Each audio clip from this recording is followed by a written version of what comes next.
A quick note before we begin. This episode may contain some content that is discomforting for some listeners. Discretion is advised. FO1.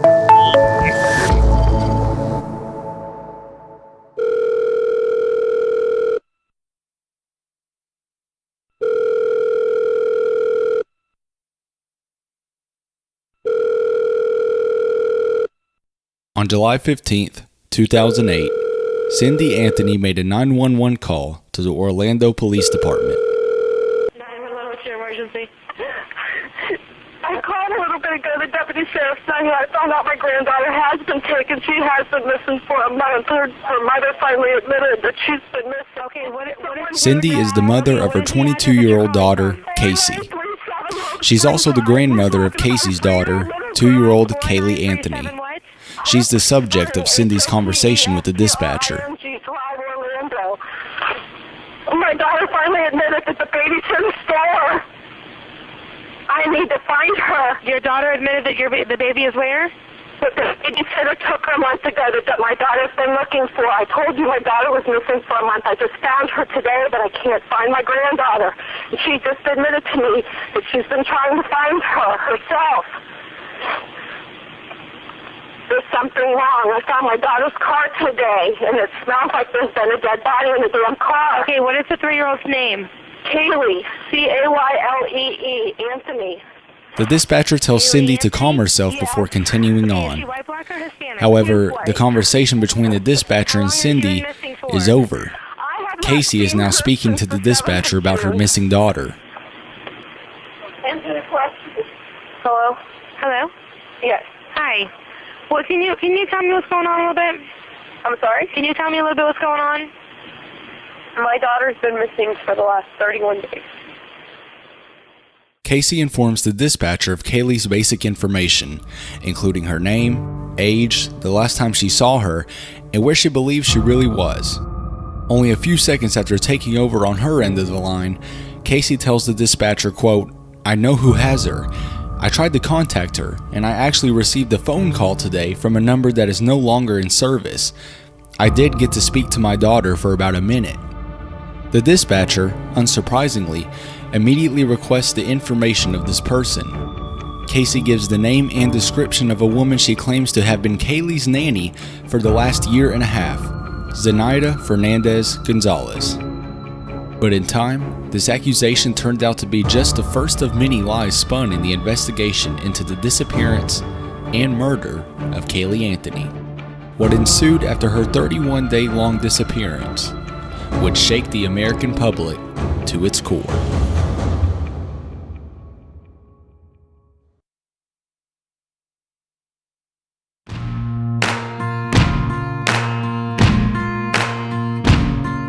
From FO1 Media, I'm Baez, and this is Casey. You can run on for a long time, run on for a long time, run on for a long time. Sooner or later, gotta cut you down. Sooner or later, gotta cut you down.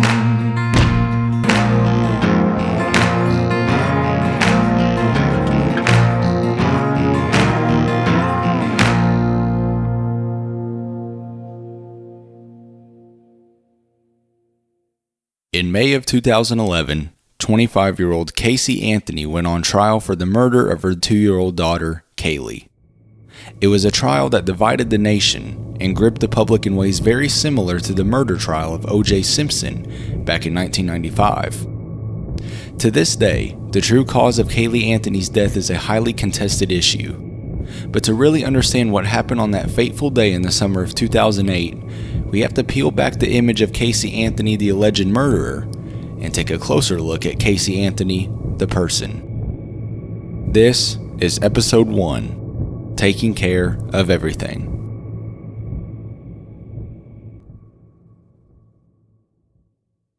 George and Cindy Anthony married in early 1981. Living in Warren, Ohio, George worked as a police officer, while Cindy served as a nurse at a local hospital. They were your normal couple, loving, fun, and of course the occasional disagreement and fight. But overall, they were very happy together. 5 years after tying the knot, on March 19th, 1986, Sydney gave birth to their first child. It was a daughter, and they named her Caylee Marie. Caylee spent most of her childhood in West Palm Beach, Florida, and attended Colonial High School as a member of the class of 2004. However, she would never graduate, and by some accounts, this is actually when the first major example of Caylee's master manipulation took place. In the weeks leading up to graduation, Caylee informed her parents time and time again that she was indeed eligible to graduate, despite never being able to show them a real cap and gown or any other graduation necessities for that matter. When her mother received a call from the school informing her that Caylee did indeed not have enough credits to graduate, Caylee finally told her mother that it was true, she was not eligible to graduate. But instead of punishing Caylee, Cindy Anthony told her to not speak a word of it to any other member of the family. On top of that, she chose to play a part in the lie, all the way up to the day of graduation. Caylee's graduation party went on as planned, and she went home with a lot of new things, except a diploma. She was officially a high school dropout. After finishing high school, Caylee moved out and began living in a new apartment with multiple roommates. And only a year later, in the summer of 2005, Caylee's life would take an unexpected turn. It's June of 2005 in South Carolina. The Anthony family, George, Cindy, and Caylee, are in town for the wedding of Caylee's uncle, Rick Placia. You know how weddings go.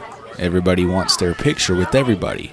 Family members that haven't seen each other in years are finally reunited in a celebration of love and happiness. But it doesn't take long for Caylee to become the hot topic of the day. And it's not because of her outfit, or her hair, or even just recently moving out of her parents' house. No, Caylee is drawing attention from all directions because of her stomach. You see, nobody knows it yet, but Caylee is 7 months pregnant. Relatives from every part of the family congratulate and ask Cindy about the new revelation, but she is utterly dumbfounded. According to a 2009 article from People magazine, Cindy denied the rumors by saying, quote, "Caylee is just putting on weight," and that she couldn't possibly be pregnant because she, quote, "never has sex with anyone." Rick Placia, the man getting married, would later explain his thoughts upon hearing these deflections, saying, quote, "So I'm thinking if it's not a baby, it's gotta be a tumor. And if so, she only has a short time to live because it's big." When the family returns to Florida from the wedding, Caylee lays it all out there for her parents. She tells them how long she's been pregnant and how she managed to keep it a secret for so long. The lie makes Cindy's blood boil. The state of the family as a whole was already strained, but this, in her parents' eyes, was a deal breaker. The Anthony family from this point on was never the same.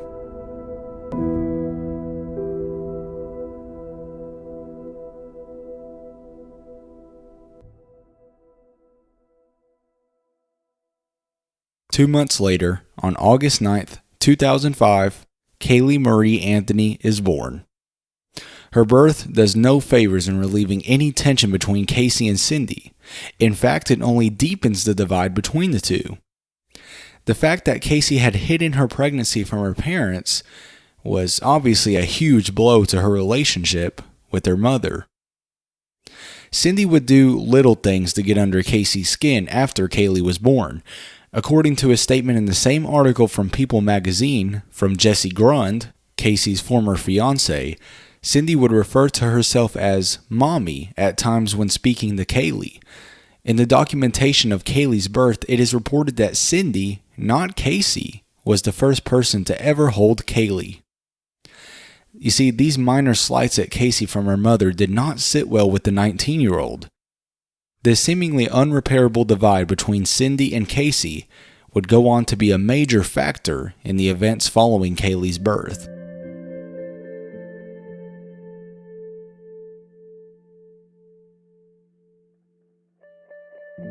But for now, Caylee was doing all she could do to be the best mother she could be for Caylee. In an interview with A&E in 2018, Cameron Campana, a roommate of Caylee's at the time, described her as being an extrovert and, quote, extremely outgoing. He went on to say that Caylee was, quote, an extremely attentive and engaging mother. As to Caylee, who spent most of her time at the apartment and was once babysat by Campana, he says that she was, quote, very smart and very energetic. She liked to talk and dance around and bang on a drum pad. He also says that she was a fan of the Pink Panther cartoon and enjoyed swimming in the apartment complex's pool. From the perspective of Campana and all of Caylee's other roommates, the relationship between Caylee and Caylee was as good as it could get for a mother and her daughter. In addition, they believed Caylee was in an even better position to be raised in a good environment because of all the help Caylee had from her roommates. It was, seemingly, the perfect situation.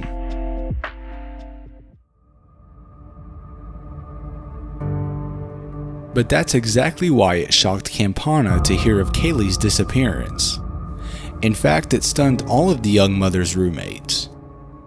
Campana says in the same interview with A&E, quote, it was really a shock when the police told us because she seemed like such a good mother.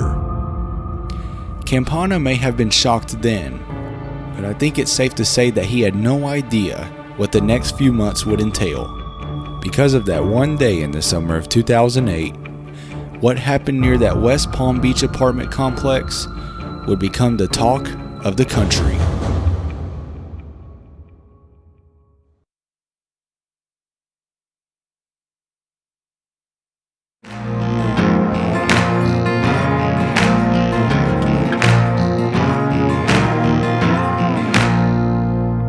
Not much is known about that fateful summer day in June of 2008, but this is the minute-by-minute account of that day that was argued in court. On June 16th, 2008, at 7 a.m. sharp, Cindy Anthony left for work while everybody else in the household was still asleep. 52 minutes later, there is registered activity on Caylee Anthony's password-protected MySpace account. At this same time, Caylee is doing research on Shot Girls costumes for Tony Lazzaro's, her boyfriend at the time, nightclub events. At 12:50 p.m., according to George Anthony, Caylee left the house in a vehicle with Caylee. They both had backpacks on over their shoulders. This is a portion of the timeline that is very heavily disputed. This is because after 12:50 p.m., when George claims Caylee and Caylee left, there is still ongoing activity from Caylee's MySpace account. In addition, her cell phone records showed that she never left the area of the house until 4:11 later that day. At 1:39 p.m., there is once again activity on Caylee's MySpace, Facebook, and AIM accounts. This time, it's on the family's home computer. The last recorded activity of that session is registered 3 minutes later at 1:42 p.m. 2 minutes after leaving the computer, Caylee then makes a phone call to her friend Amy Huizenga. The two talk for 37 minutes before the call ends at 2:21 p.m. 9 minutes later, George claims that he left for work. 19 minutes after that, at 2:49 p.m., Caylee's cell phone pings to the tower that is closest to the Anthony residence. At that same time, the Anthony's home computer is logged into by an account created by Caylee. The timeline from this point forward would be debated for months to come, but these are the facts. At 2:51 p.m., immediately after logging into the computer, there is record of a Google search made on the device for the term, quote, foolproof suffocation. As a result of the search, the user then clicks on an article that attacks pro-suicide websites that, quote, promote foolproof ways to die. A minute later, Caylee Anthony receives and answers a phone call from Jesse Grund. Grund recalls Caylee being, quote, abnormal throughout the conversation, telling him that her parents were getting a divorce and that she will need to find a new place to live. Then, at 3:04 p.m., Caylee hangs up on Grund to take a call from her father, George. The call lasts 26 seconds. and it is stated that George made this statement to Casey. "I took care of everything. I disposed of the body. Don't tell your mother about any of this." Between 3:34 p.m. and 4:41 p.m., Casey makes 7 unanswered calls. One of them to Tony Lazzaro, and the other 6 to her mother, Cindy. During that time, at 4:11 p.m., Casey's cell phone pinged to a tower to show she was en route to Lazzaro's residence. And finally, at 7:54 p.m., Casey and Lazzaro are seen walking casually into a Blockbuster video store, and Caylee Anthony is not with them.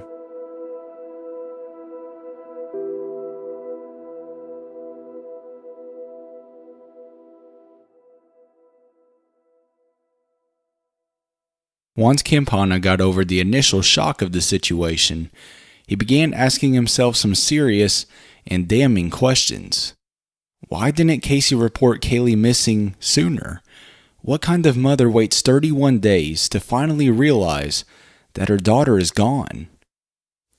That 31-day period contains arguably some of the most bizarre reactions a mother would have to not seeing her daughter for days, weeks, or months. On June 20th, pictures surfaced of Casey partaking in a hot body contest at a local fusion nightclub. On July 2nd, she gets a tattoo on her back that reads Bella Vita, which means beautiful life in Italian.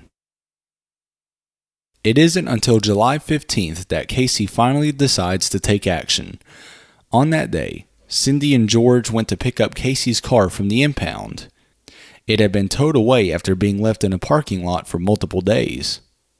When the car is finally returned to them, George details smelling a strong odor coming from the vehicle, and after searching for the smell, they find a trash bag full of waste in the trunk.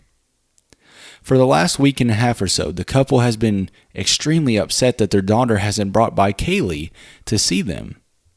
Because of this, they track down Casey's new residence and make her come home with them. But there's one major problem. Casey tells her parents that she hasn't seen Caylee in over a month. She also tells them that she believes she has been kidnapped by her babysitter, Zenaida Fernandez Gonzalez. Cindy immediately makes a 911 call to the Orlando Police Department.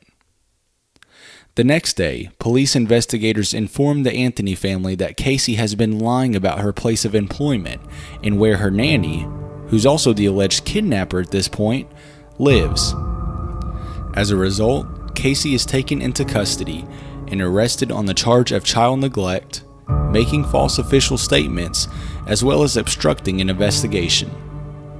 On July 17th, Casey appears before a judge and is denied bail. The next day, she hires Jose Baez to serve as her defense attorney. And on August 5th, 2008, the Florida State Attorney's Office files formal charges against Casey Marie Anthony for 1 count of child neglect. But unfortunately for Casey, 1 count of child neglect isn't all that's in store for her battle against the state of Florida. After a few minor incidents, she'll be formally charged with first-degree murder, and the trial that ensues will be one for the ages. That's on the next episode of Casey.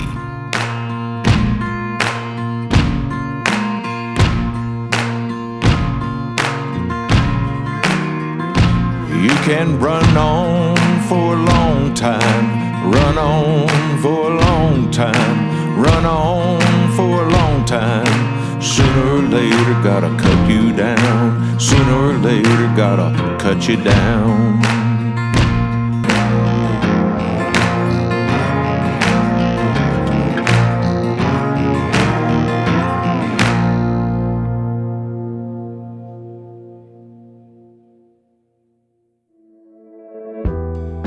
From FO1 Media, this was part 1 of 4 of the story of how Casey Anthony became the most hated woman in America. A note about the information you heard in this episode: it was all based on our best research. And if you would like to learn more about this story, we recommend Casey Anthony, an American Murder Mystery from Investigation Discovery. You can listen and subscribe to Casey at fo1.media or on Apple Podcasts, Spotify, Google Podcasts, or wherever you get your favorite shows. For updates, follow FO1 Media on Twitter and Facebook. All you have to do is search FO1 Media.